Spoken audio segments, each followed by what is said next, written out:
Saan mo inilagay ang switch? Paano buksan? Bakit ito hindi mabuksan?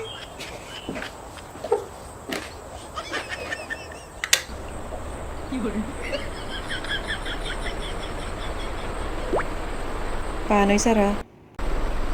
Ay, Bumaba ka.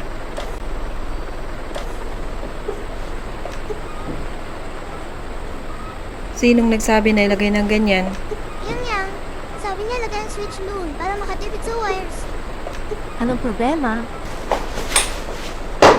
Sinabihan mo ba sa Mingming na install ng ganyan? Magaling, magaling. Halika, sabihin mo sa akin, paano ko i-off yung fan na yan? Ang laki ng problema nyo. Ang simple lang eh. Tingnan nyo. Ayan. Na-off na.